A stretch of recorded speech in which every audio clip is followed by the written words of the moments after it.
What's up, everybody? This is another episode of Sports-Reuben-Life. This is season 2, just the beginning. I want to talk about sports. Very interesting. The Cincinnati Bengals played the Cleveland Browns in a Thursday night football game, and I thought there was some interesting tidbits of information there.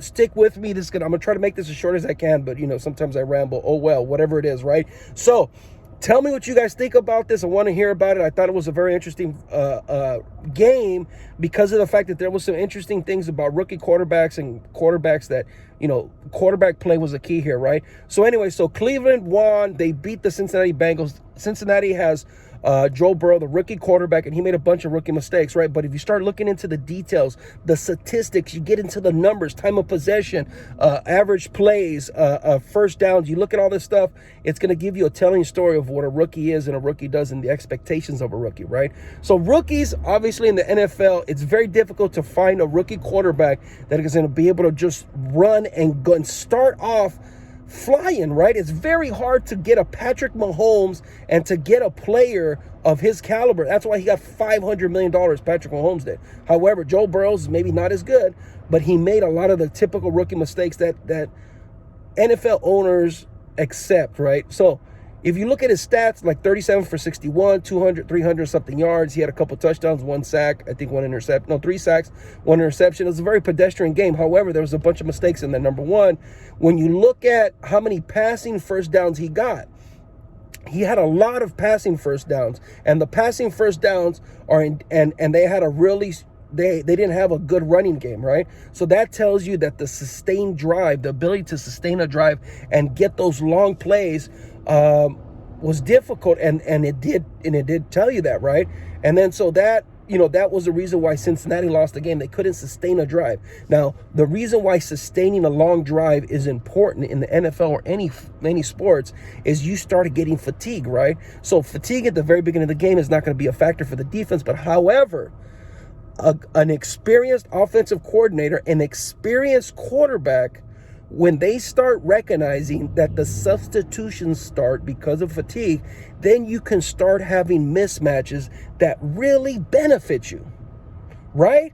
That's the key right there. If you have Aaron Donald, as an example, in the Los Angeles Rams, that guy's a beast. If he gets tired and you sub him out and you recognize it, then you call a play where his guy is at, because his guy is not going to be as good as him. Because number one, his number 2 is like a number 3 because they're paying him so much money.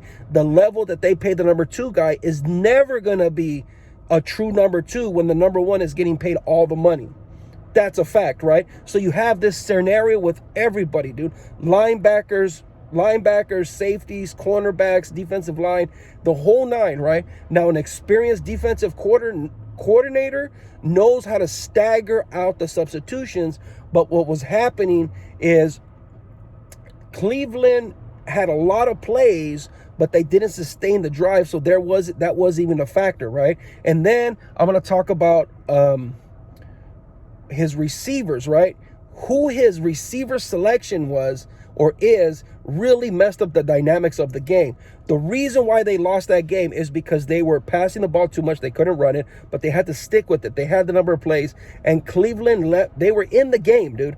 Cleveland let them stay in the game, so they had an opportunity to win the game. But the issue and the reason why Cincinnati Bengals lost that game is because of the fact that they threw the ball to A.J. Green, the receiver, 13 times, and he only caught the ball 3 times. Now, that's not A.J. Green's fault, okay? When you have such a ridiculous amount, a lopsided number like that, because that's not typical of any successful receiving core, right? A.J. Green is an A-level receiver. However, when you throw so much to him and he doesn't catch the balls, it's because the Cincinnati's offense is predictable, and they're scheming to stop that. And AJ Green is not responsible for that. He's responsible for getting open and making plays. But you take the probability, you reduce the probability of him succeeding based on the fact that everybody's now anticipating that he's going to get the ball. So those are 13 missed plays. Could be interception, drop ball, killed the drive. I suspect that killed a lot of drives, right? And then so they should have went to different receivers, mixed it up, screen passes, throw to the running backs. You got to get the guy open. He's your good receiver, but he also has to become a decoy at some point so you can keep the defense honest. Right? So the defense of Cleveland recognized it, but they didn't shut them down. So that's why Cleveland's defense didn't play that well. It looks like they did, but they did not. They gave up too many points to an inexperienced quarterback, and obviously the offensive coordinator is not as capable as he needs to be.